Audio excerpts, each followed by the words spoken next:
At the age of 20, I took up a job that would haunt my nightmares for years to come. I started working as a delivery driver for my local Domino's in Chicago, just like any other young adult looking to make some quick cash. Little did I know that this job would introduce me to the darkest, most chilling experiences of my life. My first day on the job was a warm summer evening. I was handed a company shirt, a cap with the Domino's logo, and the keys to one of the delivery cars. I was excited, eager to hit the road and start making some money.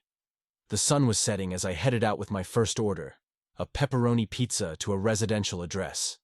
The navigation system led me to a quiet, tree-lined street in the suburbs. As I approached the destination, something felt off. The house was decrepit, with an overgrown yard and a sense of abandonment that sent shivers down my spine. I hesitated, but eventually decided to knock on the creaky front door. To my surprise, the door creaked open on its own, revealing a dark, foreboding interior. An uneasy feeling washed over me as I called out, announcing my presence and offering the pizza. There was no response, just an eerie silence that seemed to swallow all sound.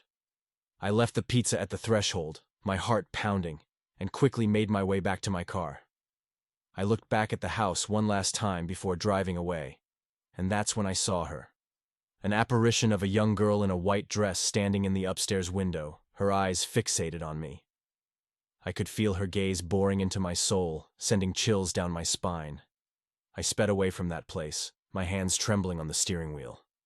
I couldn't shake the image of the ghostly girl from my mind. I called my manager and told him about the bizarre delivery, but he just brushed it off, saying it was probably a prank. I hoped he was right, but that experience left an indelible mark on my psyche. As weeks turned into months, I had my fair share of strange deliveries and unsettling encounters. On one occasion, I was delivering to an old, dilapidated apartment building in a rough part of town. As I climbed the dimly lit stairwell, the walls seemed to close in on me, and I felt as though I was being watched. When I reached the door of the apartment, a muffled voice from within called out, "Leave it on the doorstep." I obliged and quickly backed away, my instincts screaming at me to get out of there. As I descended the stairs, the voice from the apartment turned into a spine-chilling wail, sending me racing to my car. I never found out what was happening in that apartment, and I didn't want to know. Another time, I was dispatched to a delivery for a large, seemingly abandoned warehouse on the outskirts of the city. The address didn't make sense, but I followed the GPS instructions anyway. As I pulled up to the desolate building, a sense of dread washed over me. It was so eerily quiet that even the chirping of crickets felt like an intrusion. I ventured inside, carrying the pizza box like a shield. The interior was a labyrinth of dark, echoing hallways, and I couldn't shake the feeling that I was being watched by unseen eyes. I finally reached the designated room, and to my shock, it was filled with flickering candles and symbols scrawled on the floor. Before I could make sense of it all, a door slammed shut behind me, and I was plunged into darkness. Panic set in as I fumbled for my phone to use its flashlight. When the light finally pierced the darkness, I saw the words scrawled in blood on the walls, "Get out now." I didn't need any further encouragement. I bolted out of that hellish place and never returned. My nights became plagued with nightmares, and I'd often wake up in a cold sweat, haunted by the eerie faces and the otherworldly whispers I had encountered during my deliveries. The job was consuming my sanity, and I knew I had to get out. One particularly chilling night, I was sent to a remote cabin in the woods.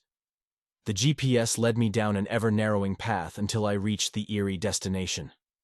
I hesitated, the isolation and the deafening silence giving me an overwhelming sense of dread. I approached the cabin and knocked on the door, but there was no answer. I knocked again, louder this time, and that's when I heard a raspy, whispering voice from inside, "Come in." My heart pounded in my chest, and I wanted to flee, but something compelled me to enter the cabin. Inside, it was dimly lit, with strange symbols etched into the walls and floor. In the center of the room stood an old woman, hunched over a table covered in candles and a collection of eerie trinkets. She beckoned me closer, her eyes a haunting shade of pale blue. I was entranced by her gaze, unable to look away. She spoke in a language I couldn't understand, and as she muttered incantations, the room seemed to warp and twist. managed to break free from her gaze, grabbed the pizza, and ran for my life. I didn't stop until I reached the safety of my car. The old woman's sinister laughter echoed in my ears as I sped away from that accursed cabin. After that night, I quit my job as a Domino's delivery driver. The terror and paranoia had taken their toll, and I couldn't bear the thought of another encounter with the unknown. My nights were no longer plagued by eerie deliveries and supernatural occurrences, but the memories of those encounters still haunt me. I've since moved on to a different career, but I can't forget the horrors I witnessed during my time as a delivery driver. I often wonder if those supernatural encounters were mere hallucinations, or if I stumbled into something far more sinister and inexplicable. One thing is certain: I will never look at a pizza delivery job the same way again.